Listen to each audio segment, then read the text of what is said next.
UC पीर बख्श भुट्टो तहसील रत्तोदेरो ज़िलो लारकाना के कदीमी गांव वसायो जेहो इस दौरे जदीद में भी सहूलियात से महरूम। गांव में न रोड, न ही गैस, न ही गंदे पानी की निकाली की सहूलत मौजूद है। गंदे पानी की वजह से मच्छरों में इजाफा और ख़तरनाक बीमारियों का शदीद बढ़ने लगी। हाल ही एनए 200 चेयरमैन बिलावल भुट्टो जरदारी और एमपीए मोहतरमा फरियाल टारपुल का है। अफसोस है जिन नुमाइंदों को चुना गया उन्होंने ही गांव वसायो जेहो को मुकम्मल तौर पर नज़रअंदाज कर रखा है। गांव के रहवासियों का कहना था कि हम अपील करते हैं चेयरमैन बिलावल भुट्टो जरदारी को हमें सहूलियात फराहम करके हमारे गांव को मज़ीद तबाही से बचाया जाए।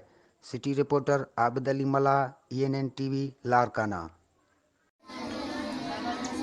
असांजो ॻोठु वसायो जेहो यूसी पीर बख्श भुट्टो तालुको रत्तोदरो ज़िलो लाड़कानो जेको Peoples Party chairman Bilawal Bhutto Zardari sahib जे तक इन 200 जो कदीमी ॻोठु आहे जेको बुनियादी मसइलनि जो शिकार आहे। न असांजे रोड, न गैस, न असांजे ॻोठ जे अंदरि ब्लाक, न नालियूं ऐं उनखां अलावा मस्जिद शरीफ़ ॾे वञण जे लाइ ख़ुसूसन बरसाति वारनि ॾींहंनि जे अंदरि जमातनि खे परेशानी जो सबबु थिए थो।